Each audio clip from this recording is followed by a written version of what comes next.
welcome to another episode of Temporary Australians. I'm Jonesy. And I'm Hirsty. Coming up on the show today, I understand you're into drag these days. Mate, up at Hidden Valley, they have a fantastic race circuit up there, and it was a ball watching these bikes go down the strip. There's no judgment from me. Of course. No judgment from me. Also, what do you think about the latest Indian? Well, let's find out about that. That's coming up on the show with this stuff too. We meet a mate of Charlie Boormans and check out Joe's garage in Hobart. We discover riding in Vietnam, talk to John Voyage, meet the Bogans Social Motorcycle Club, we check out the Cairns bike show, plus we discover who is the man to beat in top fuel motorcycle drag racing.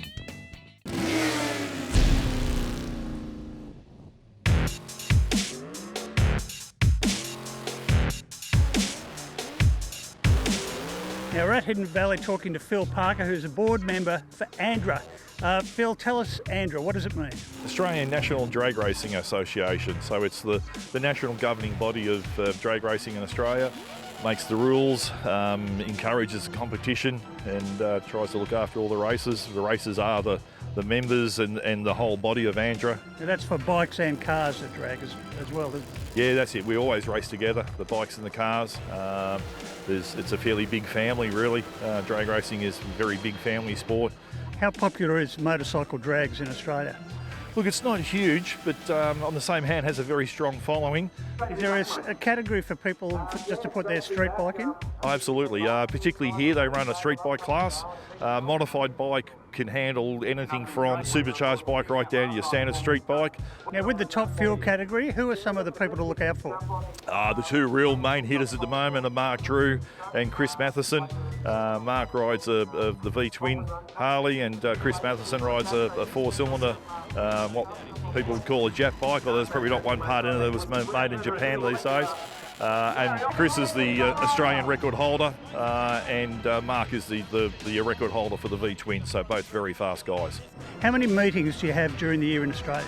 It varies from season to season. This year I think we have 6 meetings. That's for our bracket for Top Fuel Motorcycle. There's meetings every week. In fact, there's probably 2 or 3 meetings every week around the nation that street bikes can have a go at. We really encourage street bikes to come out and have a go. Very basic in its requirements of what you have to have and nothing more than what you need for the road. And there's lots of opportunities for racing around the country. And opportunities to have a lot of fun by the sound of it. Yeah, look, drag racing is a lot of fun. I've been doing it for 35 years and I haven't been doing it because it's not enjoyable. You don't do anything for 35 years unless it's a lot of fun. So tell us about Tasmania. How did you start your riding career here? Well, I started really when I was about 10 or 11 years old, just on a little Honda 50 mini bike, and really extended from there and got into motocross racing when I was about 14, and motocross for about 5 or 6 years, then had a real interest in road racing, so I spent another 10 years road racing as well. What's taken you overseas? Well, to start with, the Charlie Boorman got me really interested in the riding he does and his adventure tours through Africa. So since that first ride through South Africa and Namibia and Zambia, we've done 3 or 4 different rides overseas. So you've got an enclave of people around the world who you pull together for these rides, I guess? Yeah, it all started in Africa about 3 years ago, and there was about 10 or 12 of us who have really stuck together, and we've done 4 rides together, pretty much all of us. We've got Americans, we've got Canadians, we've got POMs.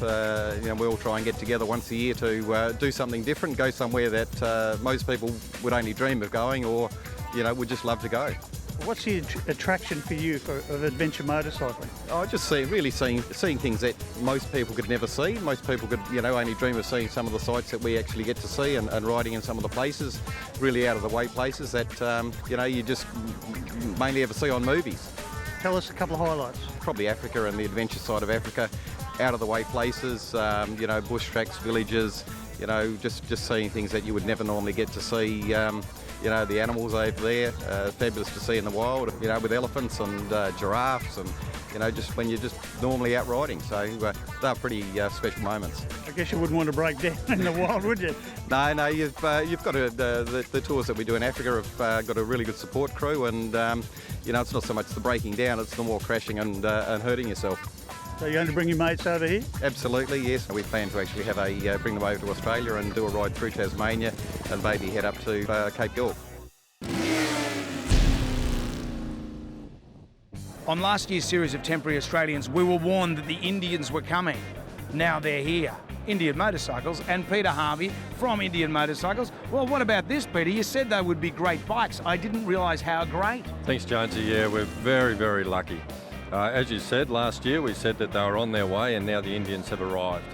Now, everyone expected that we'd be bringing out something along the lines of our Chief Classic here, which is the standard quintessential Indian, if you like. The big surprise was we actually brought out 3 models, all fitted with the 111 Thunderstroke engine, all with keyless start, all with lots of technology, leading right up to the Chieftain version, which is top of the range. It has Bluetooth, it has everything you would ever want in a touring motorcycle. That's a cool name, Chief Bluetooth. Chief Bluetooth, maybe that is an advertising campaign. So I know that the DNA comes from Polaris and Victory and stuff. How different is the Indian motor to a Victory? They're completely different. Indian Motorcycle took this very seriously when they designed it. We took a lot of the heritage elements, we went back and rode all the old motorcycles. We made sure that we weren't replicating something we'd already done. We know what people expect from Indian, and we hope we've delivered that. Heritage is super important to this brand. They're a fantastic looking motorcycle. Are you getting a lot of people putting down orders for them? It's been incredible. We had nearly 100 people put down deposits sight unseen before the bikes arrived. Since that time, now that they've seen them, it's just expanded on that. So we can't keep up with demand. That's a pretty ballsy move, isn't it, really? Like, I don't know if I'd actually do that. Yeah, for people to put money down knowing nothing was a real leap of faith. That would put a lot of pressure on you guys, though, as well. Absolutely, and we have high expectations of ourselves because customers have high expectations, and hopefully we can live up to that. And so far so good, no complaints, everyone's happy? No, it's been magnificent, and we expect that customers will be very happy. We know it'll continue to build. The bikes are magnificent. We just want to make sure that we keep everyone happy with what they're getting. I might go for a big ride on the Chief. Actually, that sounds a little bit sus, doesn't it? I'll go for a ride on the Chieftain. That sounds a lot better. I do worry about you sometimes. Tell us about Joe's Garage. It looks like it's a bit of a meeting place for everybody. Yeah, well, I think it's been one of those places for about the last 10 or 15 years, started by deceased Matt Hamilton, and it's been one of those places that he was always the adult teenager and never grew up, and fantastic to see. And as you can see by the inside of Joe's Garage, what it actually means or meant to him as far as motorsports and motorcycling. And just a great place, and motorcyclists get down here every Tuesday night and have a great time. So really it's an excuse for a party, it's not really Absolutely. a garage, is it? No, not a garage, just a good excuse for people to come and meet up, and all with a common theme. Now Joe's Garage is a bit of a unique venue, mate. I originally thought it was exactly that, a garage, and then when I got here I discovered it's actually much more than that. Most certainly is. Definitely the most unique motorsport bar in Australia, if not probably the world, definitely. How long's it been going? It's been going for approximately 12 years in this location, but it was at another location previously. So how did you get the idea for all of this motorcycle stuff and stuff probably from bygone eras? Basically the bar was built by a chap called Matt Hamilton. This is 40 years of his private collection that he's poured into a bar with his heart and soul, and yeah, I just sort of kept the dream alive for him. So. It really is a Hobart institution for motorcyclists and also people into sort of custom cars as well. And I always point people towards Joe's, or I've heard other stories of people who've found this place and they'll send me a text or send me a note and say, I found this awesome bar in Hobart. And yeah, Joe's Garage, it's a great place. It's a meeting place that we meet on a Tuesday night usually, it's bike night, and a lot of times I'll just take the bike and go in there and meet up with mates, and we'll sit and have a talk for a while. And that. People from interstate are coming to Hobart for the first time. They come over the Tasman Bridge. Come off the Tasman Bridge, keep going straight ahead, take your second right and then your first right, and you'll pretty much come past us just in Marketplace. And just look for the bikes and the muscle cars. That's exactly right, mate, that's exactly right. Tell us about the ride to Vietnam. I mean, there's a lot of riding in Australia. Why did you decide to go over there? Challenge. We believe that we can ride on bitumen. We're quite capable riders.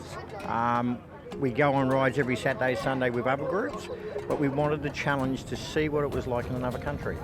People we've hired the bike off said it's like a tide. It goes in and out and you follow it. If you can't ride in that, you can't ride anywhere in the world. I've seen some of the photos that you took while you're on this trip, and the major roads, they're dirt and they're wet. And how do you get through them all? The major roads, there isn't any. It's more one pothole to the next. You virtually overtake trucks when they get bogged or when they hit a pothole and slow down. You virtually watch your pedestrians and the other bike riders coming out on you, and you just take pot luck. Are there any road rules in the country? No. The main road rule is they blow horns, beep, beep, beep, beep, everywhere, horns, and looking around, why are they all blowing horns at us? You know, I just ignored them and just had own my piece of road. That's the number one rule, own your bit of road. So how many of you went with you? There were 7 of us altogether, 5 men and 2 women. The youngest was 22, the oldest was 68. Sounds like it has the potential to be dangerous though, with other vehicles and other motorbikes. Yes, out of the 7, 4 of us did have accidents. A local decided to do a right-hand turn in front of me and didn't indicate, didn't look, and wiped me out. And I must admit, you can't get faster than about 45, 50 k's an hour anyway. Well, I think we've seen one accident from the locals, and that was where a car was on top of a motorbike. The person was still all right in the whole time we were there, and we were there 10 days total. In that way, their organised chaos seems to work for them. You've been involved for some time now as an advocate for the motorcycling community through your legal firm. Why do you do that? It's not acceptable to be prejudiced against any particular group. The particular area of law that I work in involves where people suffer injuries in an accident, and to have an insurance company say, well, your client was on a bike so we know he was speeding. It's just unacceptable. Why would that be acceptable if they were to say your client had a particular coloured skin or a particular religion or something else and therefore we knew he was speeding? Absolutely unacceptable. My particular firm is a social justice firm. The controversial high-vis stuff that's being introduced as part of the graduated licence scheme, is that something you're concerned about? Make, once again, data-based, evidence-based decisions. They haven't done that here. They've just said, oh, it sounds like a good idea and gone off with it. I wear an orange vest when I'm riding because it helps me to feel a bit more comfortable and be a bit aware. Why don't I advocate it? 2 reasons. If they're not going to see a big effing red bike in the first place, an orange vest doesn't make any difference. Do you think there needs to be a restructure of Vic roads? Perhaps some of the people who are driving these negative agendas move on? How do you go about changing all these different groups? Well, there does need to be a cultural change. And so I think it's going to be an important agenda item for the motorcycle community to emphasise. Do you think the legal fraternity down here is expressing the same sort of concern about the direction the government's going? It is really extreme lawmaking that's going on at the moment. They are making new laws based on no discussion, no community consultation, none of the sorts of things that you would normally expect, and yet the laws are so extreme. I think there will be a very warm response from the Victorian legal community to a call to action. Tell us about the Bogans. How did you start up? Started up, there's about 3 of us that originally started the club up. The name itself took me about 8 months to come across the name. There was a news report one night about a certain area in Perth was classed Bogansville.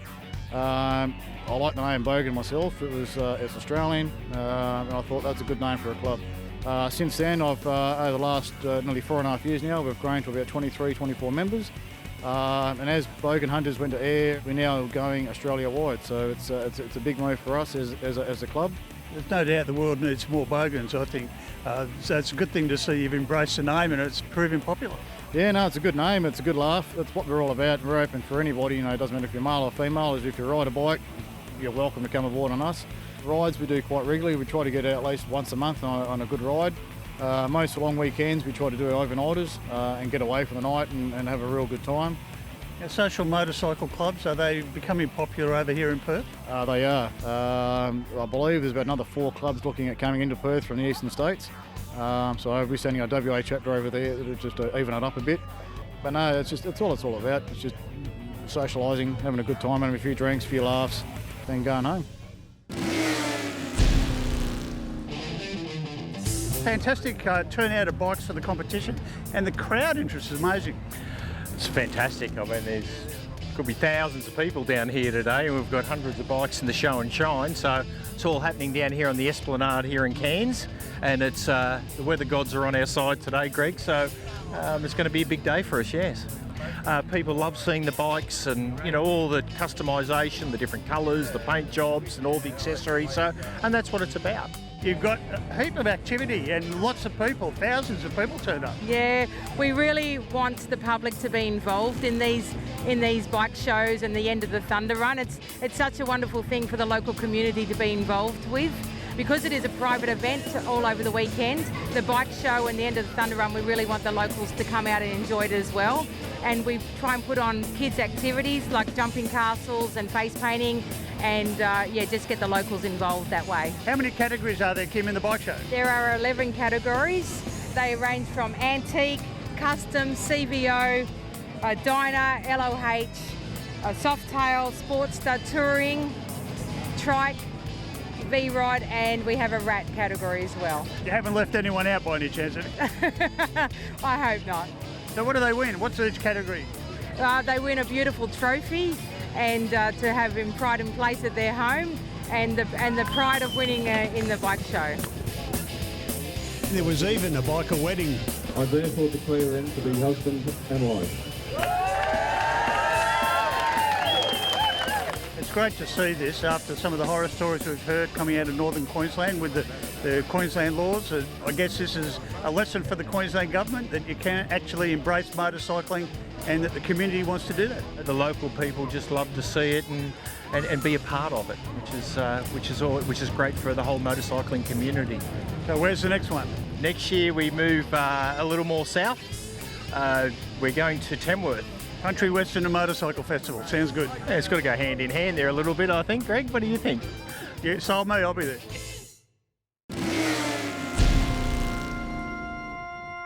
I therefore declare them to be husband and wife.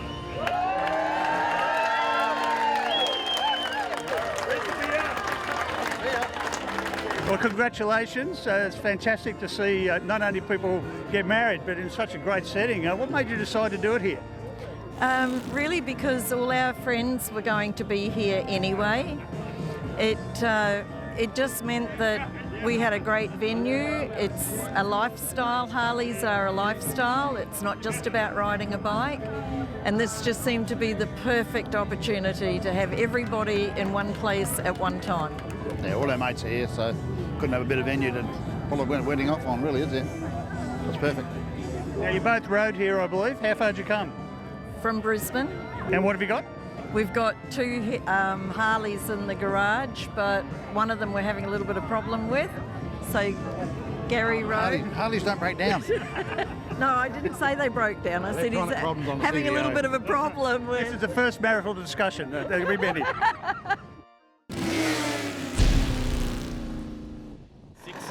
out of him. Jesus, reaction time's been good as well. Oh, yes. Front wheel comes down at half track. It looks quick. It looks nice, and he lowers it again. 6.46 the speed. Well, I hear that Mark broke the track record here last night. Fantastic run last night. He went 6.50, carrying the front wheel the whole way. The front wheel was in the air by at least a foot right to the very finish line. He put the front wheel down between the ET and the mile per hour blocks at the finish line, so a very impressive run. He has gone 6.3s in Australia. The bike has gone 6.2s in America, and Mark's a very good rider, a very good tuner, and he'll get to go 6.2s here yet. How long have you been racing for, mate? We bought a first Nitro Harley in 2006. Had a blown Kawasaki before that for a couple of years, and started racing speedway sidecars in 1989. So obviously you've got a passion for this sort of motorcycle racing? I like riding motorbikes. I do it pretty good, I reckon. What is it about drag racing that attracts you? Do 100 mile an hour in a bit over a second, 190 mile an hour in 3.8 seconds, and 235 mile an hour in 6.345 seconds. Do you have much of a chance to react, or is it all just instinct? Yeah, no, you got to be sort of thinking about it, and you got to react straight away. If the bike's going one way, you got to pull it back very quickly. So it's a bit of a labour of love, this, isn't it? It's not something you do to make a lot of money or to get a lot of fame. No, I'm not chasing fame. I'm chasing money. I do it for fun. Chris, we're here at Hidden Valley at the bike car drag meeting, and understand that you and Mark Drew are going for it tonight. I hope so, yeah, as long as we get through. It'd be nice to meet Mark in the final, but we've got 2 other contenders up front. There's 3 eliminations, but Mark's the man to beat here at the moment. He's running the numbers. We've been off our game yesterday in qualifying, so we've got a bit of work to do in the first couple. Who said Harleys are slow? Mate, I couldn't believe how quick Mark Drew was going up on his top fuel Harley. Just brilliant. Scorching up the track, a bit like you when you leave this place today. That's it, mate. For more information, go to our website, temporaryaustralians.com.au. We'll catch you next week. Shiny side up.